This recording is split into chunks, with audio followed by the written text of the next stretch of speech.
There's a new film in box offices right now called Pressure, talking about the hours leading up to D-Day and Dwight D. Eisenhower's decision on when to launch the invasion. And I thought it'd be a lot of fun to bring in two of my great friends to come in and talk about this film and what they thought and if it's worth your time seeing it or not. So bringing in today, I've got Dr. Colin Colbourn, who is the lead historian at Project Recover. And I've also got, for the very first time, Todd Arrington. He is the executive director at the Jamestown Rediscovery Foundation and the former director of the Eisenhower Library. So sit back and relax. We've got a lot of fun. This pod is going to do two different things. We're going to talk about the film in a non-spoiler fashion and then jump into all the details. So if you haven't had a chance to see the film just yet, you can pause it and then come back to it a little bit later. This one's a lot of fun. So we'll see you in just a second. I'm Jason Herbert, and this is A Reckoning.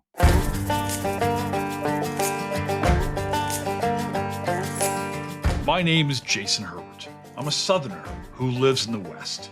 I'm a historian, an outdoorsman, and a movie buff. I like finding new answers to old questions, and this is A Reckoning.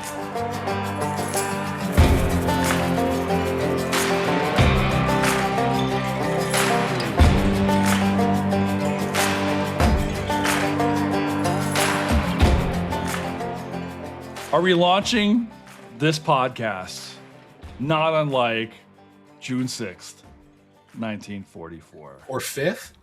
Or 5th. This weather does feel stormy at times. I was saying this on the Substack earlier, jasonherbert.substack.com, that I had no intention of seeing this movie. In fact, I thought this movie was bad. I was like, it didn't look good to me. I was like, oh, okay. We're riding the Brendan Fraser wave, I guess. The resurgence, the Fraser Sans, and he's going to be Ike in a movie, which I was like, okay, and we'll talk about that in a bit. But I wasn't like into this. But Colin messaged me. He's like, hey, you going to watch this? I'm like, no. So I thought you were going to do a pod. I was like, no. And now Colin is here doing a pod with you, Todd. Hey, so it shows how much influence I have here, by the way. That's right. I'm so alone is what happened. Guys, you both saw this movie over the weekend, right? Yep. So I guess we'll do this pod in a couple different ways. First and foremost, for you guys listening in, we'll do a non-spoiler impressions of the film, kind of talk around the movie a little bit about some of the people who we know are in the film, who they're broadcasting, obviously Ike and stuff like that. Our general impressions there, and then we'll draw a line.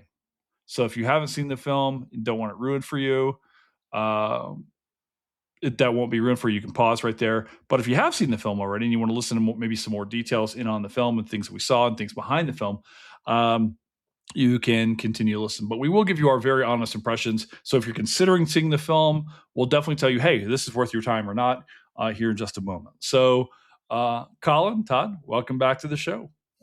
Thanks for having me. Lovely to be here as always. All right, so let's get into this thing.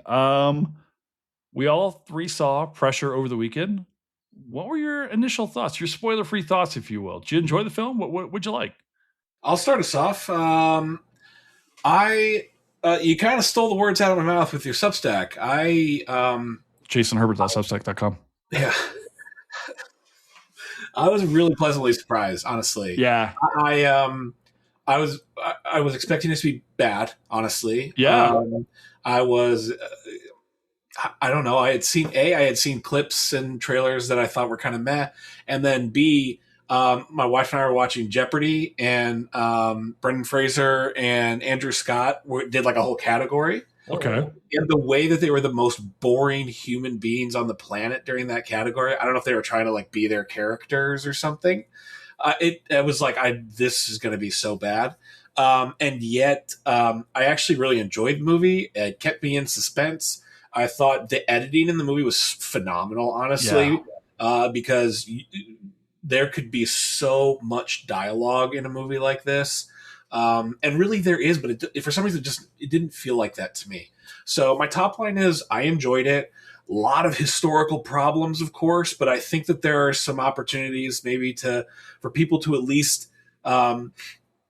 dig in a little bit to this, and I think it helps with something that I find a lot of people struggle with when they're learning about World War II, which is the concept of inevitability, right? This idea that all these major events, all these things that are happening, it's just inevitable. And I thought that was a really interesting sort of part of this. Same thing with Midway and the way that we're sort of, really complicating the history. So top line, I actually really enjoyed it. Yeah, I agree. I liked it too. I was excited about it, because I had heard about it, gosh, probably a year or so ago. So I knew it was coming. I was a little unsure about somebody like Brendan Fraser pulling off Eisenhower, and I don't know how deeply we want to go into that at this point. Maybe we'll get to that as we go along. But I agree. I liked it. It's not, if you're looking for a war movie, quote unquote, this isn't it, because it's not a movie about, it's not Saving Private Ryan where the first 30 minutes is, storming Omaha Beach. This is about this, probably something that very few people know much about. Everybody knows D-Day took a lot of planning, but I don't think that, talking about the weather forecast is something that most people put a lot of thought into when they think about World War II or they think about D-Day. And as you've watched this film, you see, not only was this something that was really being talked about and taken very seriously, it could have completely changed the entire outcome of the invasion. It could have completely changed perhaps the outcome of the war. I mean, who knows? So it's one of those kind of niche things where they found this one little thing. And can they really pull off a 2-hour movie about this? Well, yeah. I mean, overall, I shockingly, yes, they could for the most part. So, and I agree. I mean, there's always, look, I'm not a purist. I'm usually thinking like something that gets people interested in history, whether it's Totally. a Netflix series, whether it's a movie, whether it's a show about, or a play about rapping Alexander Hamilton, whatever. If it gets people interested, to me, that's important. That's good. So I'm not a purist. So I didn't sit there, in the theater and think, oh, that's not right, or that's not right, or that's not right. I just said, yeah, of course, I understand there's going to be dramatic license here, and I'm okay with that. I just want to see how it turns out. And overall, I thought it turned out well. Yeah, this had a real Darkest Hour kind of vibe to it Right. in a lot of different ways. I mean, it is a war film in a lot of ways because it's like, so we're used to seeing Platoon and Hamburger Hill, and obviously seeing the battlefield, right? And I thought, and I kept thinking about this in terms of the historical process in a lot of different ways, right? If we're all historians, and like when you come to writing on a subject that people have been writing about ad nauseum, right? Like a George Washington. I was talking to H.W. Brands about this when I was talking to Bill. How do you write this thing when everybody else has written everything else about it? Right? How do you tell a new World War II story?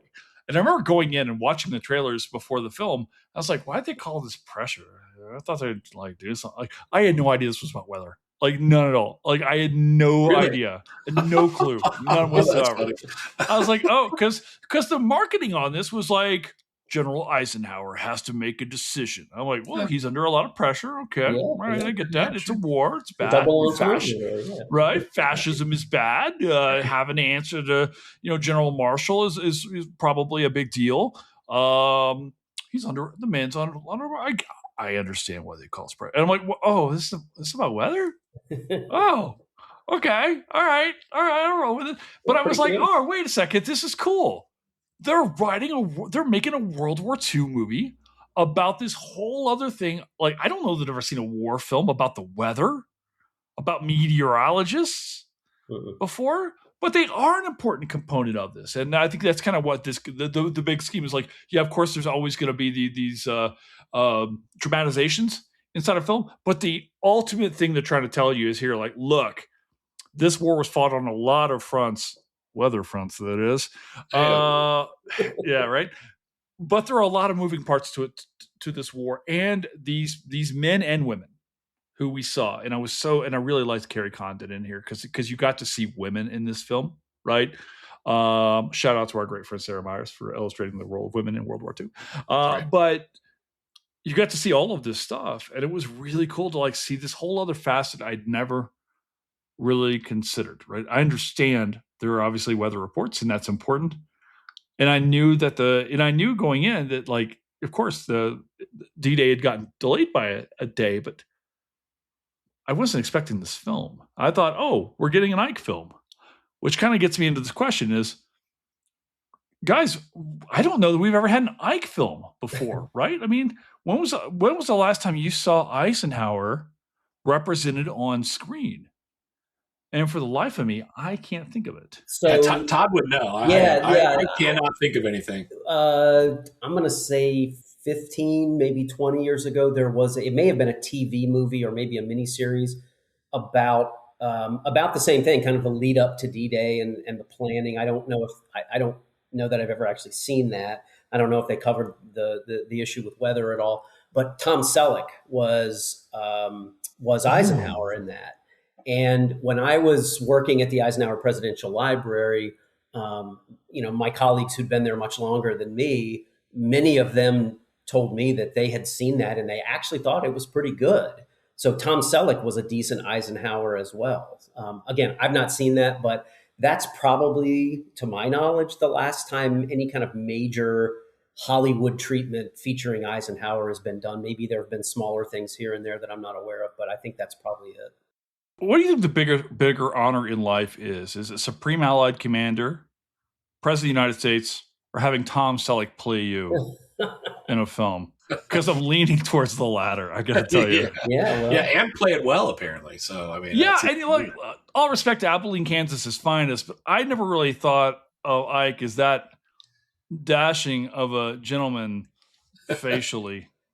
Or anything. I mean, it's like you look at him, his eyes look, all respect to the former president, look a bit like Schwarzenegger's in Total Recall when he's trying to get air after they come out and they're on the planet. That's about what it definitely is interesting how unassuming of a guy he is in general. And I'm not going to steal any of Todd's thunder here.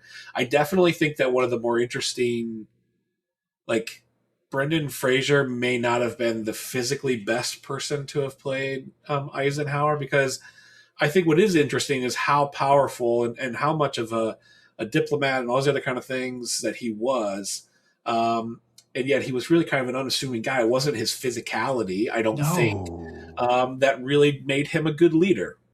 Colin, it's a really good point, because as I was watching the film and then knowing I was going to have this conversation with you guys a couple days later, as I was watching the movie in the theater, I thought, Brendan Fraser, I'm old enough to remember, Encino Man and George of the Jungle and, all this other stuff. The Mummy, series, and he was this kind of young, dashing heartthrob. And well, first of all, Brendan Fraser is like 58 years old now. Mm-hmm. He's 5 years older than Eisenhower was on D-Day. Yeah. Oh, that's a good one too. And yet, as I'm watching the movie, I'm thinking Brendan Fraser looks kind of young to me to be a 4-star general who's been in the Army for 30 years.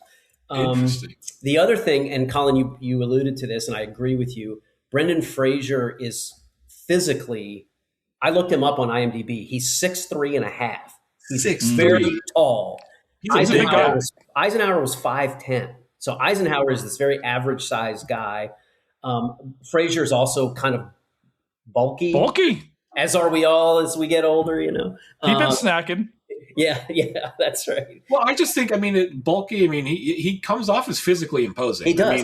There are scenes when he's talking to other people, and you can see he's towering over these folks. Yeah, and I really think that is such an important factor in a lot of people's leadership styles. There are many guys out there who leaned on the fact that they were larger or whatever. Look at LBJ. Exactly. JWH. And yet he wasn't, but they chose. And not only did they choose Brendan Fraser, but they actually put in parts of the movie where the physicality was really on display. Mm-hmm. Right. Which wouldn't have happened. Right. It's hard to imagine Ike physically imposing. Now, you can certainly imagine. We all know the man had a tremendous intellect. You don't get to his position without having a tremendous, both intellect, a certain level of political savvy, an understanding of how things, and frankly, an understanding of when to push what buttons. Right? Like, I could definitely see Ike as like, based on my knowledge of the man, just being like, okay, I understand when to kind of, he had a temper, when to let that temper go, when to keep it restrained, and all that. But it was never a powerful thing, and that was the thing that kind of always threw me off with Fraser. And I kept thinking as I'm watching this film, I'm like, well, geez, who could do a better job than Fraser in this? Like, who physically looks like him? And the best I had was like Ethan Hawke or something. Well, I was thinking J.K. Simmons. But he's so much older. He's so much older. Simmons actually looks the part. Absolutely. Maybe, yeah. He can present young, though. I mean, J.K. Simmons can, if he grows like a beard out, he can look very old. But if he's just sort of like bald, like, he can look pretty young. I want Whiplash J.K. Simmons. Yes, that's what I'm saying. That's what I'm saying right there. And I will say, for my part, none of this is to say Brendan Fraser wasn't good, because he was. I thought he was fine. It was just, for me, as I was watching, I'm just seeing Brendan Fraser. Yeah, it was hard to separate him. It was hard to separate, and again, a lot of that is probably, again, me showing my age with remembering him, again, as Encino Man and Mummy and all this stuff, but also just because I do know Eisenhower's history a little bit and feeling very connected to Eisenhower. I think anybody in that role, I probably would have been like, I don't know.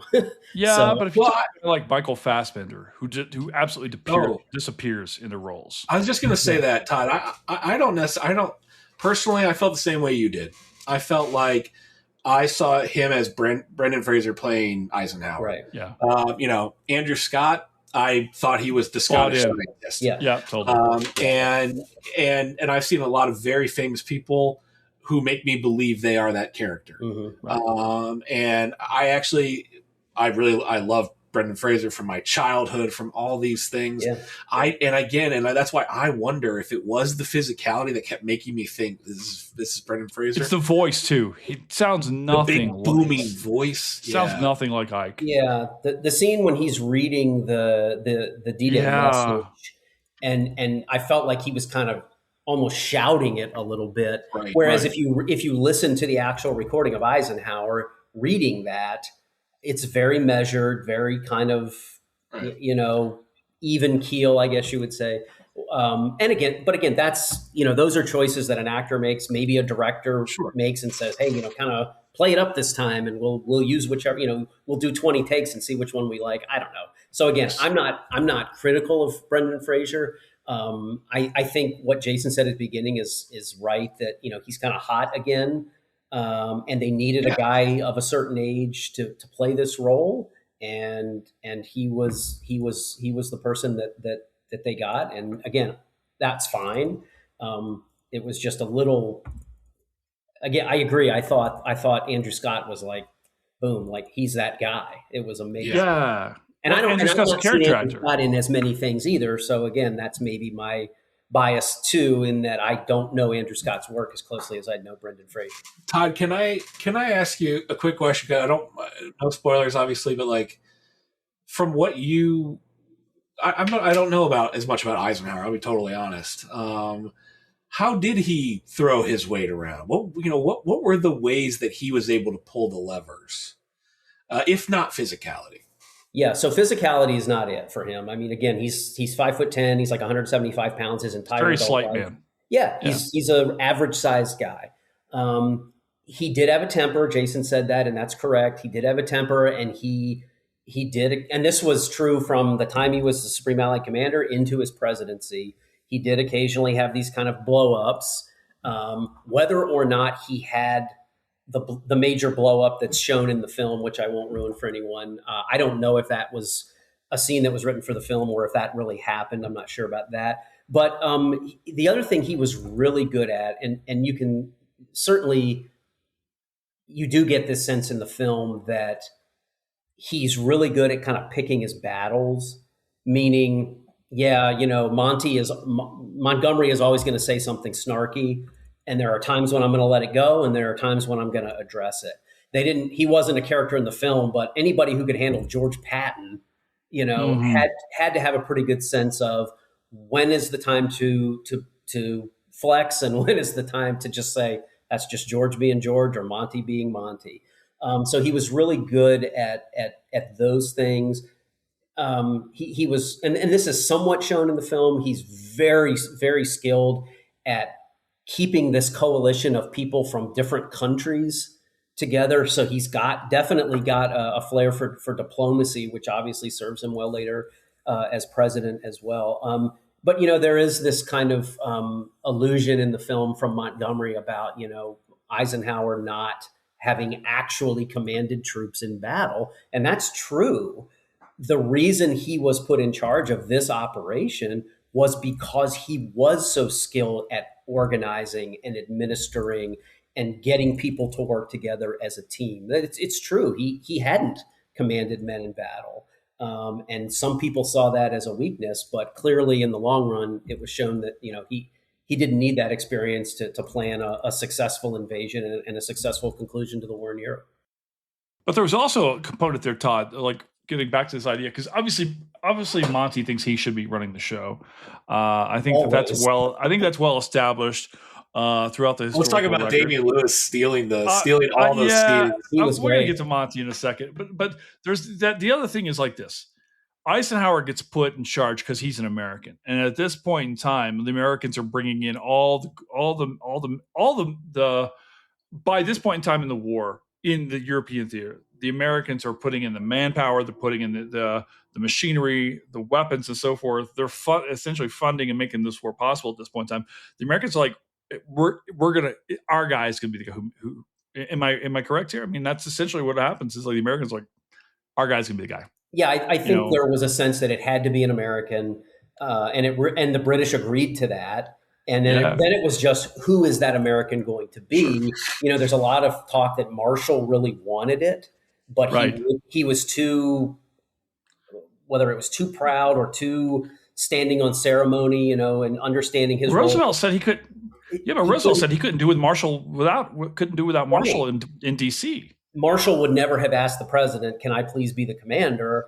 And when FDR said it's going to be Eisenhower, I need you, Marshall, here in Washington, Marshall said, "Yes, sir."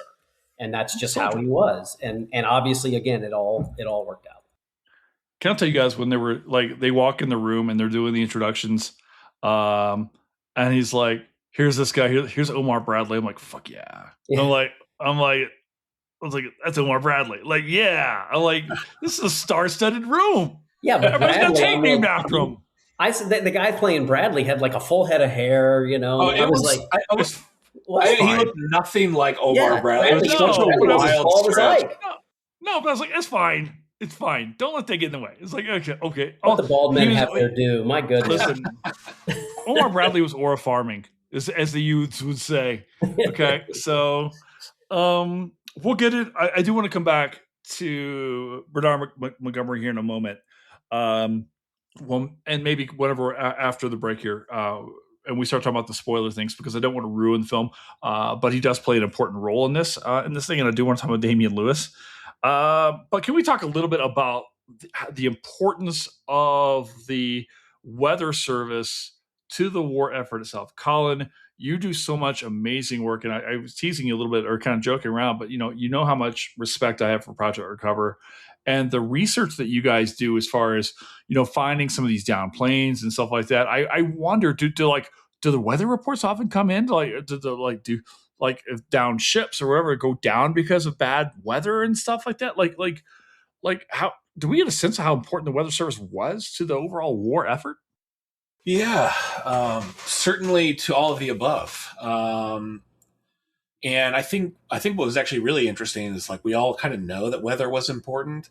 But I think what was interesting to me is I didn't really know where the scientific study of weather was. What was the actual, how many days out do we know what the answer is going to be?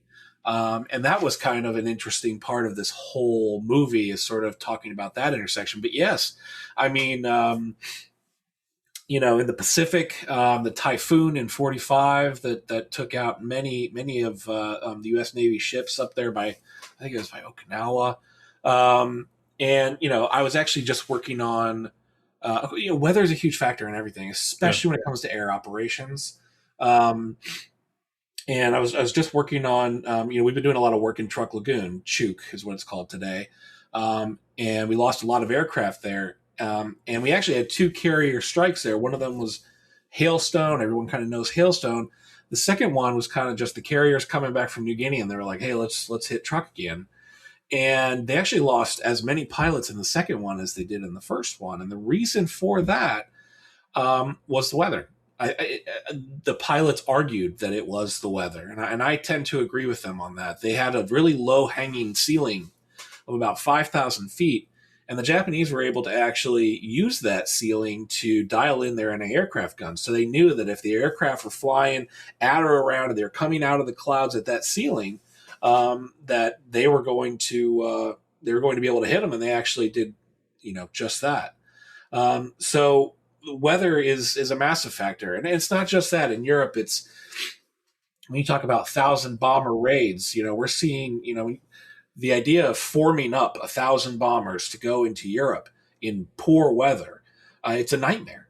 And these guys know how to fly on instruments and stuff, but weather, is insane. And one of the interesting things about D-Day is like they have to go, across the channel, 20 miles, something like that, when we're talking about the Saipan invasion, which happened the week after D-Day, I always like to talk about June 1944 as this massive month of stuff. Like you have the largest invasion in history at D-Day, and you have the largest sort of naval amphibious invasion at Saipan, where you have 100,000 troops and hundreds of Navy vessels. They had to travel 1,500 miles from Eniwetok to get over to Saipan for that invasion. And that took enough time. They had no idea really what the weather was going to be when they got there. And so weather plays a huge factor all throughout the war. And what I think is really interesting, I don't think this is spoilery, what I think is really interesting is how that specific location, the North Atlantic, the English Isles and the northern coast of France, how that is such a specific weather and maybe unpredictable weather area compared maybe to some of these other places like the Pacific. You have your trade winds and it's fairly predictable. Maybe not exactly on the day, but overall it's fairly predictable, whereas here quite unpredictable. I'm kind of wondering now, I guess maybe let's pause for a second. So for people who have not seen the film yet, I want to kind of maybe get into the specifics. Now that we've laid this out, now that you all know this is a movie about weather and decisions and Brendan Fraser, I want to get maybe into the specifics of what we saw and maybe the last half hour or so before our producer Fletcher turns into a typhoon of his own and says that we go too long here. So if you haven't seen the film, pause this now. Come back to it a little bit later on. I wasn't familiar with Operation Tiger heading into this film. Now, I was certainly aware. I had read Rick Atkinson's trilogy about the invasion of Italy and so forth. Found it was really fascinating, and I know that it was really knowing Stalin how long it was taking the Americans to get into the war, and there was so much preparation ahead of this D-Day advance. Italy being one of those things where it's like we're learning on the fly how to invade these spaces. But can we talk about how much Operation Tiger was weighing on Eisenhower prior to D-Day? Well, so we're okay to talk about the film, what's in absolutely the film, go right? nuts. Yeah. So, and in the history, Todd. Okay, yeah. So in the film, one of you will have to remind me. The film, of course, opens with Eisenhower seeing how badly this exercise Tiger, this sort of dress rehearsal for D-Day has gone. There were some friendly fire incidents. There was also at least one ship that I'm aware of that was actually sunk by a German submarine. How many? Two? Okay. It's two LSTs. Two LSTs. Okay. Yeah, it's over 900 dead, by the way. Yeah, so it's a lot, almost 1,000 dead Americans just in the dress rehearsal.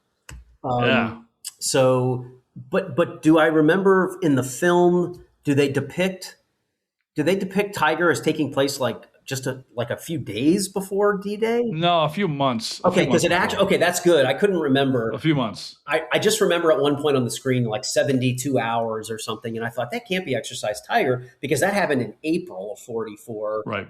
And then the actual invasion, of course, is in June. So, but I think it's definitely weighing on Ike's mind in real life, knowing that they had tried to do this dress rehearsal and it was just a mess. Again, short rounds by the Navy, and then this complication of the LSTs being hit by the Germans for real, and killing almost 1,000 troops.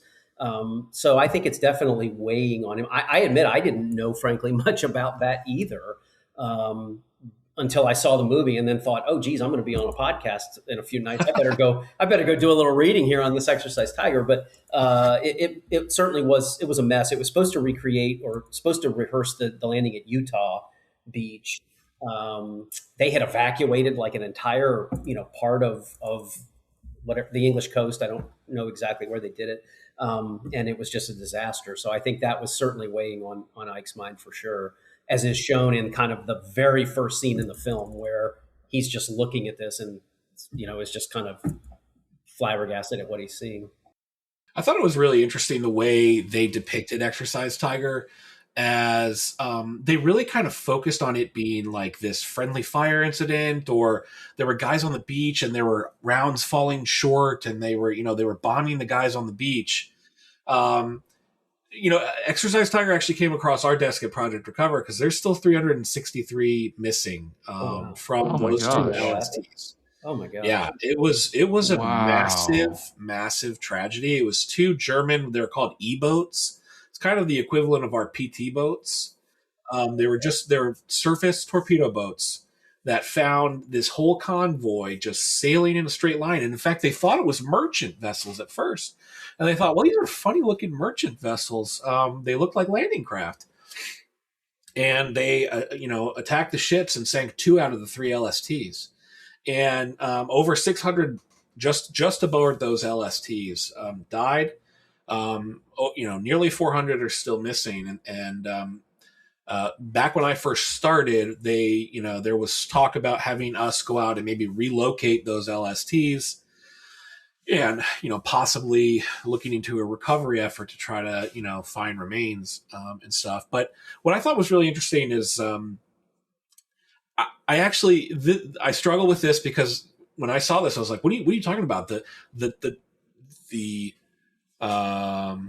tragedy of Exercise Tiger wasn't, just sort of like shelling the beach and it was these ships that sank and we lost 1,000. Not only was it, it was several officers had the full D-Day plans. If any of these guys had been picked up by the Germans and interrogated or had plans on them, it would have ruined the entire invasion. There were 10 missing officers, if I remember correctly, who they did eventually recover, who actually had the plans, on them. And they, until they found those officers, D-Day might not have gone ahead. But that's a complicated story to tell. And I think that especially in a film that might be too complicated, and I've come around to really kind of appreciate how they told the story.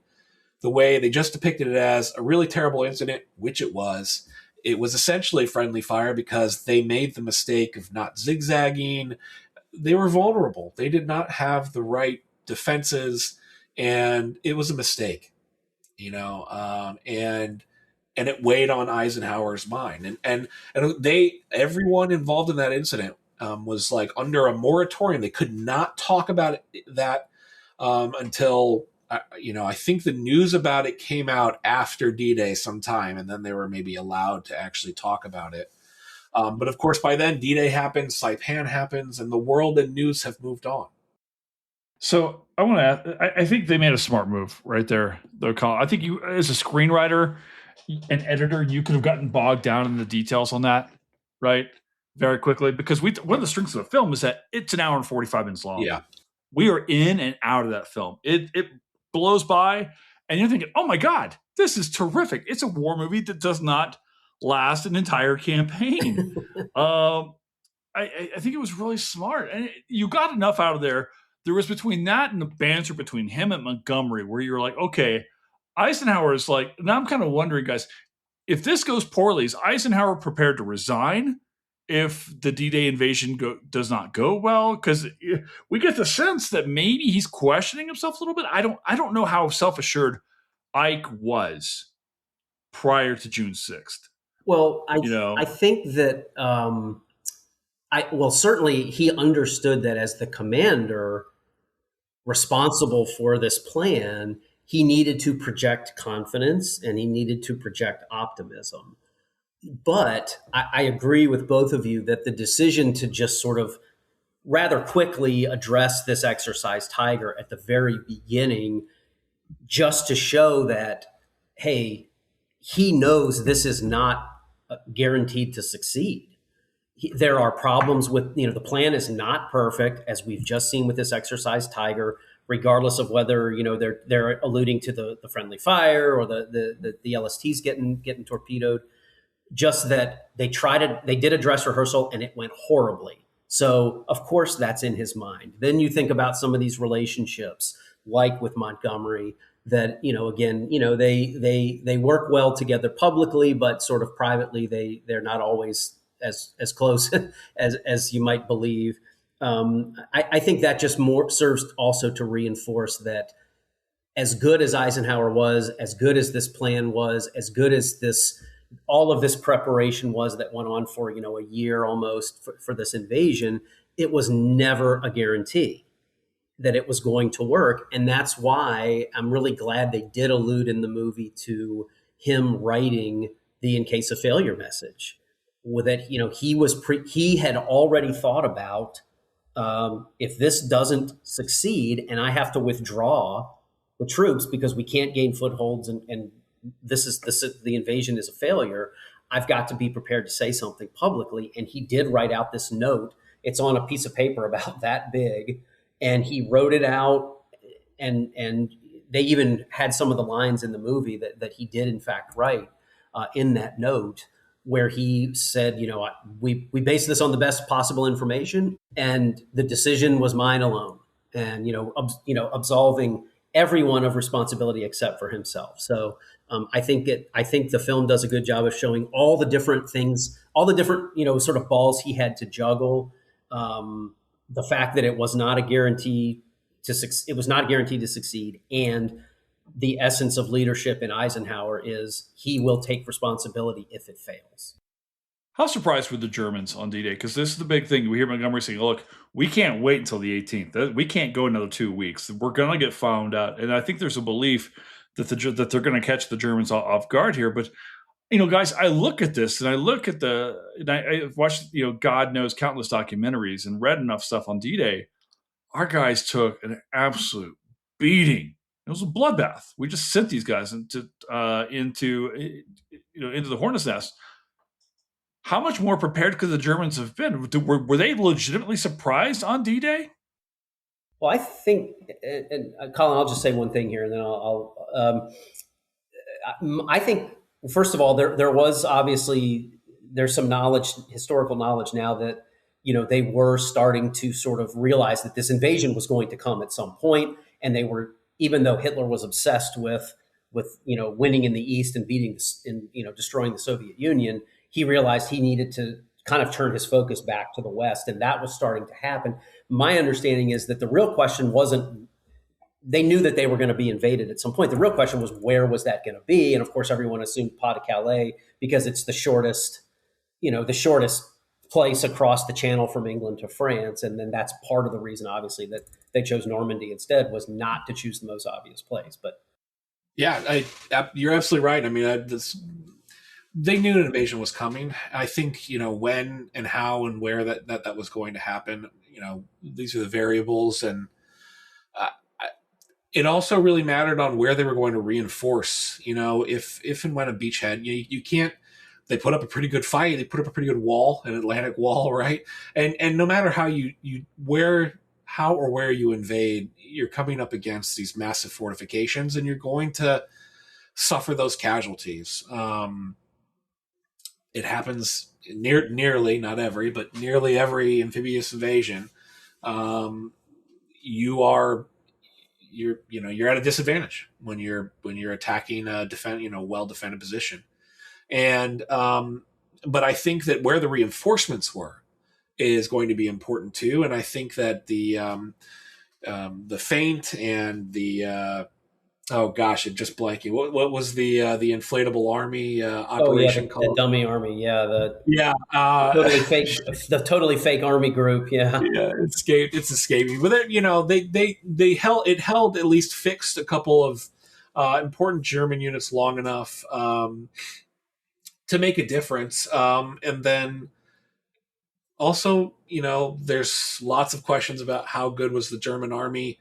How much of it had just been ground to a pulp in the East. Obviously, weather, showed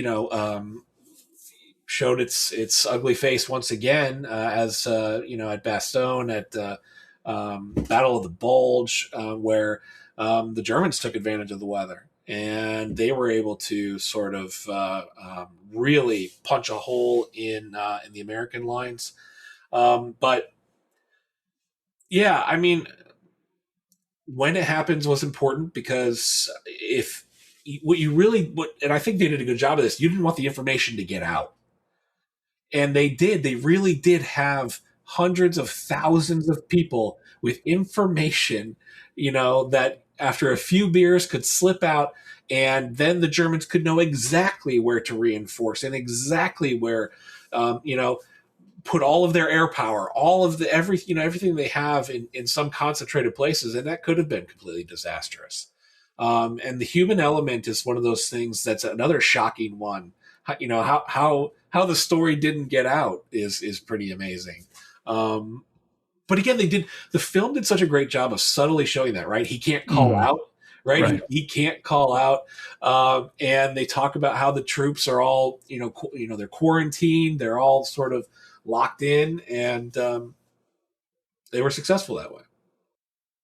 I think it's a real strength of the film is that they don't have to hit you over the head with it. They're showing us something like, look, the guy can't get out. Right? It doesn't matter who he is. It doesn't matter. Or what's happening with his family, Yeah, I mean, so Ike knows what happens in the film, at least what happens to his wife's hospital. He's like, yeah, this is a war.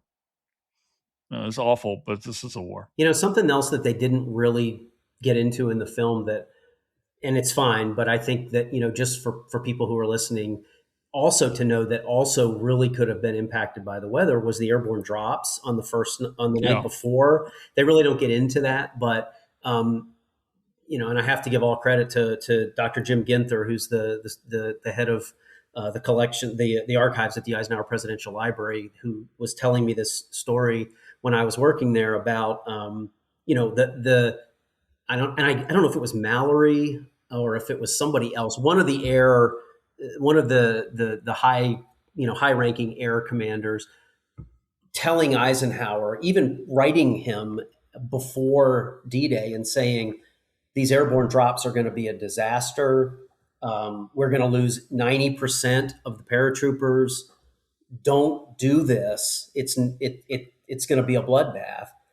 And Eisenhower basically saying, we have to, their job is to seize the causeways so that we can land armor and trucks and more supplies and reinforcements.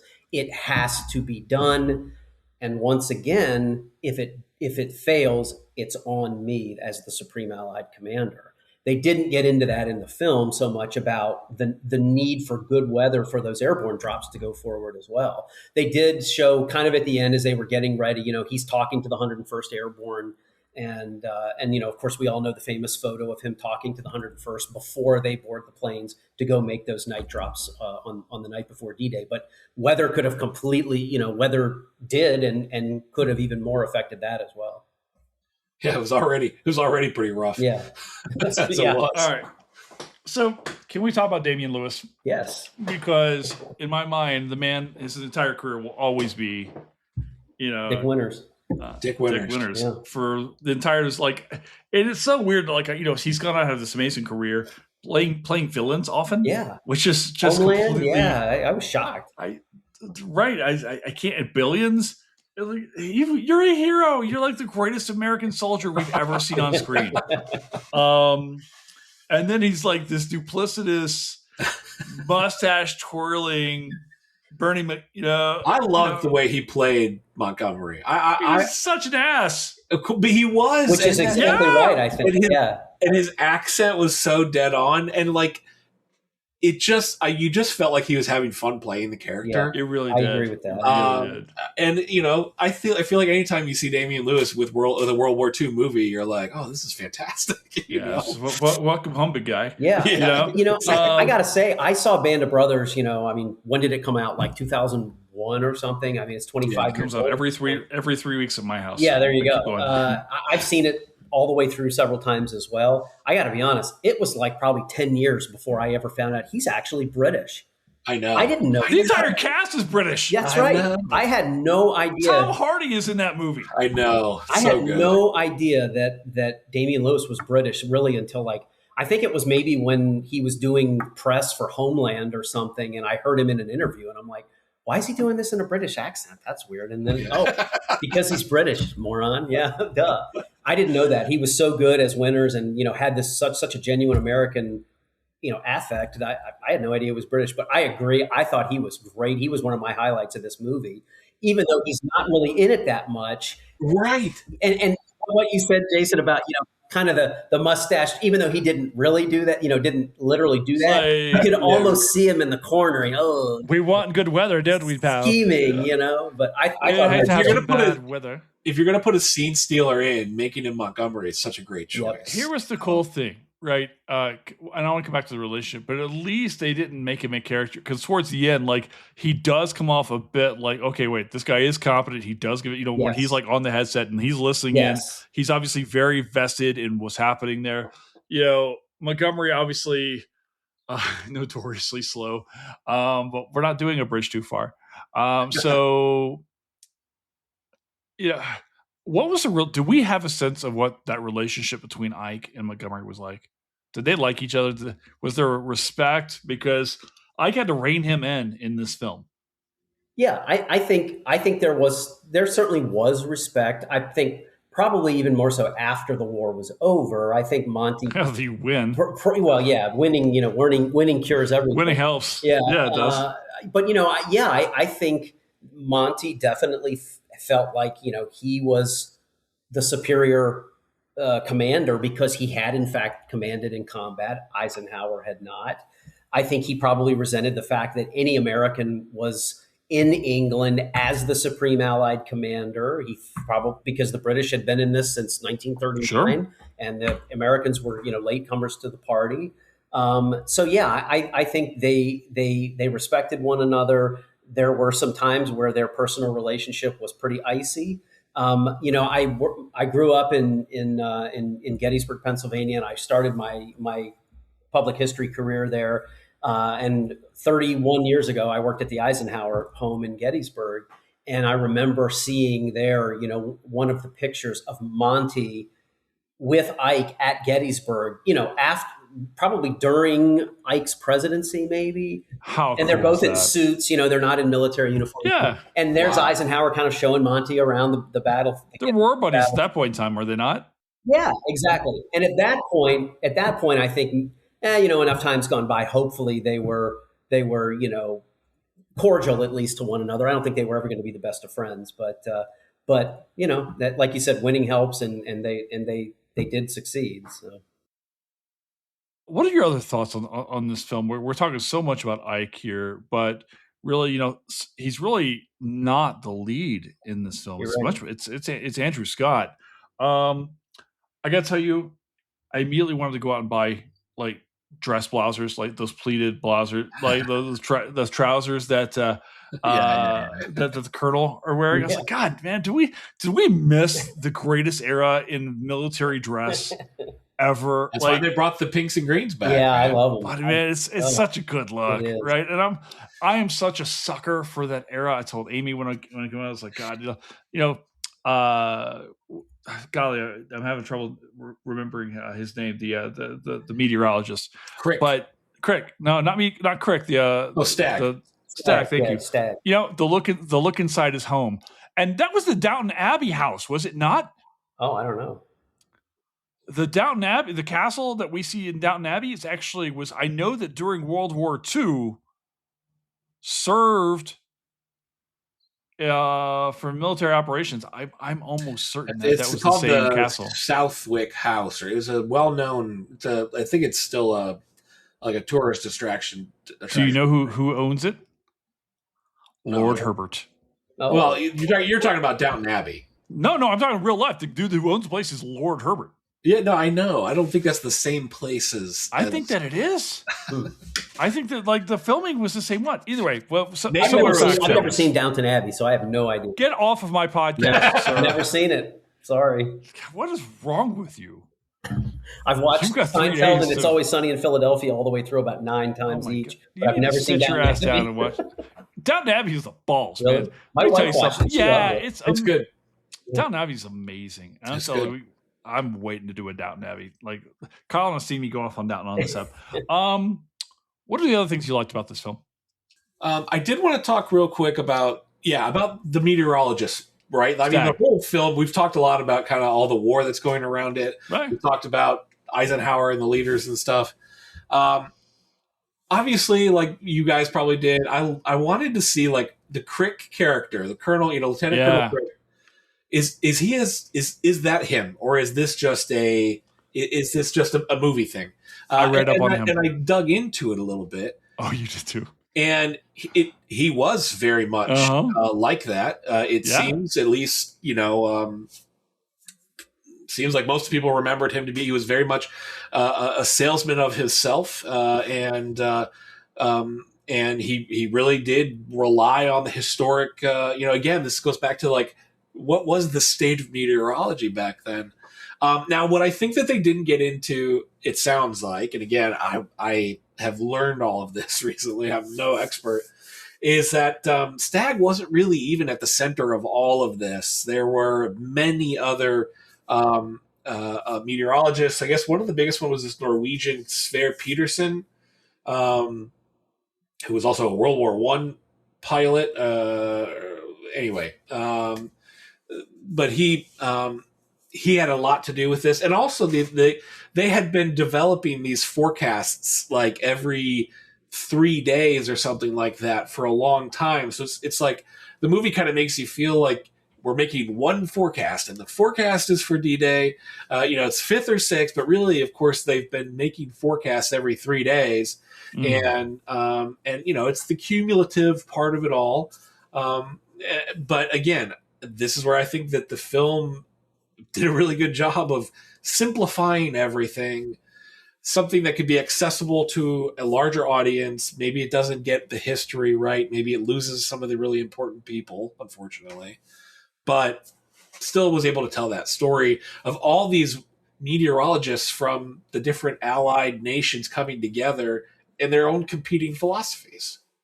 Yeah, it was a creative way to make. It was a creative angle from which to look at making a war movie, and so I agree. I thought that was really cool. The one thing I'll say as an Eisenhower person is I was really glad they didn't get into any speculation about Eisenhower and Case Summersby. We all, that whole thing has been so blown out. Whoa! I don't know about a thing about Eisenhower and Case Summersby. She claimed after, she claimed that they had an affair.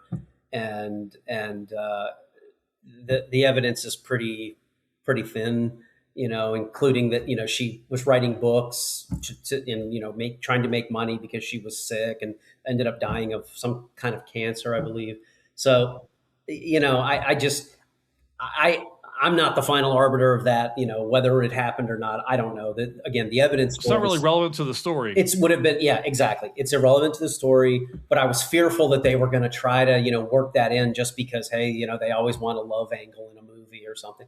And they didn't get into that. And I was really glad for that because I think that really would have taken away from what the story was actually about. I think the real love angle was between Stagg and Crick. There was some real muted just tones there. Chris Messina is a handsome dude, man. Messina's great in everything. He just shows up. That's what you get out of Chris Messina. He shows up, he plays a smaller part, and you're like, God damn, every time he's on screen. There's a film I love set in Ybor City. called Live by Night, and Messina's in it, and he's terrific. I love this film so much. We've done it on the pod. The other thing I really liked was Ike was a chain smoker, and by chain smoker I mean non-effing stop. Yes. And that is 100% I was interested accurate. to see. Yeah, I was interested to see if they would stay with that, because a lot of times because of contemporary attitudes towards smoking, not smokers will be depicted as non-smokers, so they'll rarely ever show them. Brendan Fraser, he's puffing away now. Is he puffing away as much as Ike? We would have seen Ike without a cigarette in his hand. Yeah, I mean, well, you can look back at photos.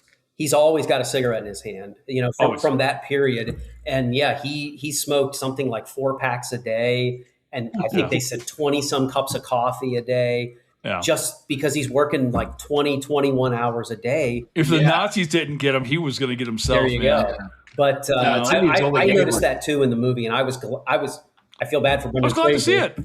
But I was glad that they stuck with that, because that is the story I heard. And he also was a guy who, did enjoy a stiff drink every now and then too.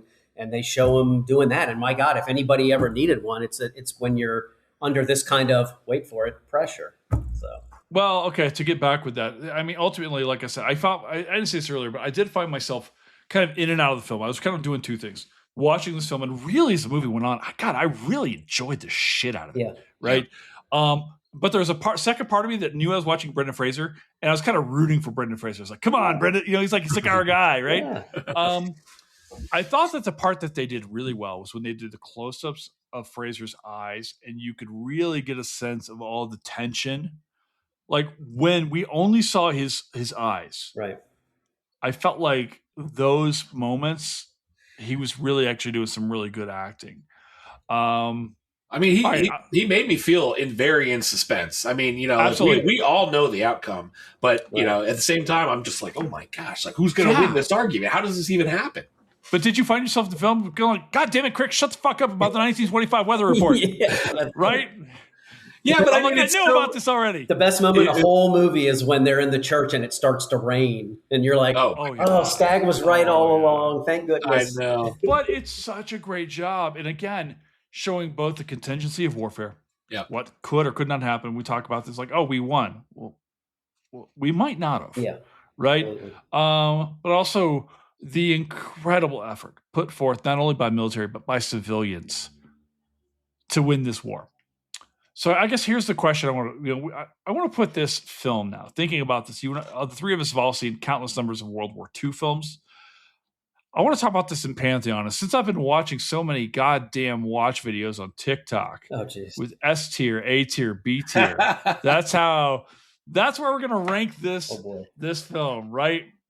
Gentlemen, what tier do we place Pressure? S tier, A tier? Todd, are you not familiar? S tier is the top. Okay. S tier is the Patek, the Vastron, like superb thing, Longa, baby. Longa. Okay. Yeah. Well, hold on, Jason. Let's and Fletcher, I apologize. Why don't we just lay out of the films? Yeah, let's just lay out some films that are of what's an S tier film? Saving Private Ryan. I agree. 100% Saving Private Ryan is probably the single best World War II. And then Das Boot is S tier. Okay. Sure. Okay. I agree with A tier. Let's go A tier. Is that so? That's the next one down from S. Yeah, we're just talking World War II. Just World War II films. Thin Red Line. Yeah. I'm not a Thin Red Line. Yeah, it's hard. A tier is harder because I was also thinking of like Midway. I thought the new Midway is F tier. Is dog shit. I don't think it was F tier, but I don't think it's A tier either. I think crap. It's probably in the B range. I think it's probably C or F, but I think Midway is. But I would put the original Midway in A tier. I don't think I've ever seen the original one of that. Yeah, I would say the original Midway. Maybe the Tora, and those. Oppenheimer, I'd go S tier. That was good. Yeah. I think Oppenheimer was very. I don't know anything. I don't know any tiers, but I would say I think Pressure is a good movie. Is it great? Is it going to be? Is it going to be remembered forever? Is it going to win Oscars? Maybe not. Okay, so U571 is C tier. Oh, that's a good. Yeah, good. That's a good call. Yeah. Okay. Pearl Harbor, So it's a F tier. watchable. Pearl Harbor is F tier. Absolutely F tier. Pearl Harbor's like Titanic. It's like, why is it taking 3 hours to get to the main event? Here's my argument. Bridge and a River Quarry. Another good. I don't know where I'd put that one. S tier. You compared this film earlier on to Darkest Hour. Yeah. I think Darkest Hour is a better film. Darkest Hour is A tier. I think Darkest Hour is like one of the best. Like when we talk about, it's just so good about kind of like what's happening. It's not a battle movie. It's sort of what's happening behind the scenes kind of thing. So I would put Darkest. You put A, then I would have to put this in B tier probably.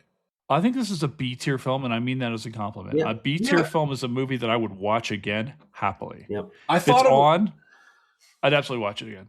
I thought it was going to be completely forgettable. And I thought this was going to be a D tier film. Yeah, it was not.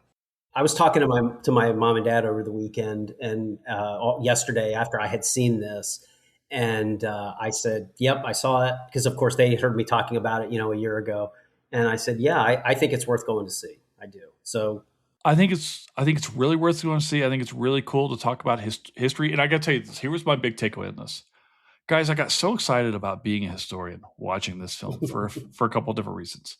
Because of the contingency, okay? Because not everything is secured. And because there is, for us history geeks, there is quite a bit of history in there where they're going through and looking at these old weather patterns and stuff like this. That's environmental history, right? This stuff's important. And they're talking about all this kind of stuff. Like, it matters. So this movie really worked for me. I'm really glad Colin kind of didn't guilt me into it, but was kind of like, you're going to see it or not? It's a history movie. Historians of the movies. Yeah, right. Guy. All right, final thoughts. Gentlemen, should people go see this movie? It's a yes for me. I think it's worth seeing, absolutely. And I went to see it in the theater where ticket costs $14 and a large Diet Pepsi is $8, and I still walked out thinking, I'm glad I did this. So, yes, for me, it's worth seeing. Yeah, 100% agree. I think this movie is worth seeing. I think it's just a fun little chapter of history you're not going to know much about. And I think the suspense, for the editing, the director and everything, I just think they did a really good job of making it like a fun movie to watch, which I think is, I'm not sensitive about all the little historical errors and those kind of things. And I think that don't go into it looking for those. Otherwise, you're going to find a lot. But otherwise, it was good. Go see it for sure. Guys, gentlemen, thank you for going to see this film on the last second. I know I asked you guys like right before the weekend to go sit down and throw some money down on my account. And thank you for making the time tonight. This was a blast. Let's find another World War II film to talk about sometime. That'll be fun. Anytime. Let's do it. And that's a wrap here at Reckoning with Jason Herbert. Thank you so much to our guests, Colin Colbourn and Todd Arrington. Thank you, of course, to our producer, Fletcher Powell. And thank you to all of you for continuing to show up, show out, and share this show with all of your friends. If you like what we're doing here, make sure you leave us a review on Apple, Spotify, or wherever you're listening, and make sure you share this with your friends. We got a lot of stuff coming for you soon. So ciao for now.